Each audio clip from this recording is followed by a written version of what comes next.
दोस्तों, corona virus के जो फैलने की जो कंडीशन है वो काफ़ी चिंताजनक हो गई है, क्योंकि जिस तरह से कोरोना के केस बढ़ रहे हैं ये बहुत ही ज़्यादा चिंता का विषय है।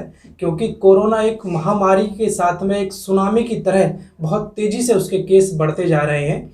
और जो हमारे एम्स के डायरेक्टर हैं श्री रणदीप गुलेरिया जी, उन्होंने अहम जानकारी कोरोना वायरस के संबंध में बताई है। उन्होंने बताया है कि जो कोरोना वायरस है ये काफ़ी देर तक हवा में मौजूद है, अर्थात इसका जो इन्फेक्शन है वो ड्रॉपलेट माध्यम और दूसरा एरोसॉल के द्वारा, दोनों तरह का इसका इन्फेक्शन हो रहा है। और ये जो कोरोना वायरस है इसका काफ़ी देर तक ये हवा में रहता है। और इसका कारण क्या है कि जो पहले हम लोगों को बताया गया था कि ये ड्रॉपलेट ज़्यादा हो रहा है, लेकिन ड्रॉपलेट के साथ साथ इसके अब एविडेंस ये भी मिलने लग गए हैं कि ये एयरबॉर्न भी है और हवा में काफ़ी देर तक मौजूद रहता है।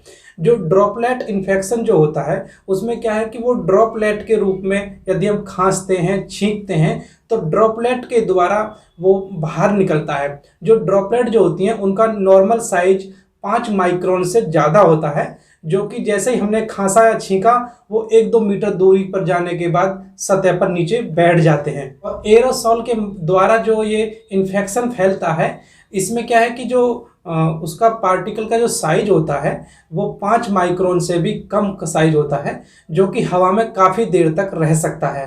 तो इसलिए ज़रूरी है कि आप हमेशा मुंह को कवर रखें और जो डॉक्टर्स वगैरह जो यूज करते हैं N95 मास्क का इस्तेमाल ज़्यादा से ज़्यादा करें। यदि आप लोगों के पास N95 मास्क नहीं है तो आप नॉर्मल ट्रिपल लेयर मास्क भी यूज कर सकते हैं और उसके ऊपर कोई एक डबल लेयर कपड़ा या रुमाल वगैरह सही से बांध सकते हैं। तो आपको इस तरह से कवर करना है, आपका नाक और मुंह अच्छे से कवर है और साइड से कोई भी एयर पार्टिकल या एयर बिल्कुल भी अंदर नहीं जानी चाहिए।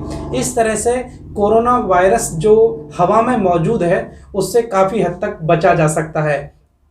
और आपको एक बात और याद रखनी है, यदि आप किसी भीड़ वाले स्थान पर या कहीं ऐसी जगह जाते हैं जहां पर पहले से कोई कोरोना पेशेंट वहां पर रहा, उसने खांसा छींका और हवा में छोड़ दिया, या फिर आप वैक्सीनेशन साइट पर भी जाएंगे तो वहां पर भी ऐसी कंडीशन देखने को आपको मिल सकती है।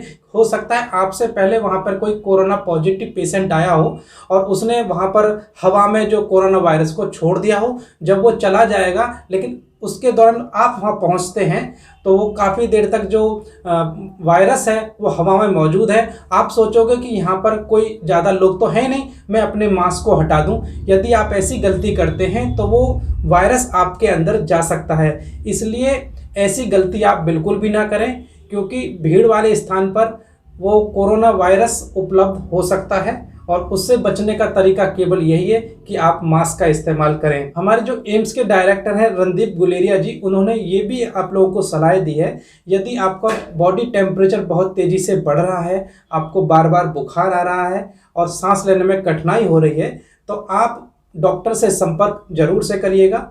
और जो पेशेंट घर पर हैं या कोविड के पेशेंट हैं जो होम आइसोलेशन में हैं, उनका जो रूम है वो भी एक क्रॉस वेंटिलेशन उसमें होना चाहिए, क्योंकि क्रॉस वेंटिलेशन अगर उसमें होगा तो जो कोरोना वायरस हवा में मौजूद है वो क्रॉस के द्वारा बाहर खिड़की से बाहर जा सकता है। जब ये वायरस खिड़की से बाहर निकल के या हवा में आके और धूप में थोड़ी देर रह जाएगा तो धूप में आने के बाद वायरस मर भी जाता है।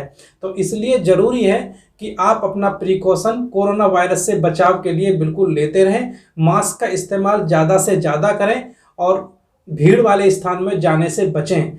तो ये एक बहुत ही इम्पोर्टेंट खबर है और ये सभी प्रूफ भी इसका हो गया है कि कोरोना वायरस हवा में मौजूद है।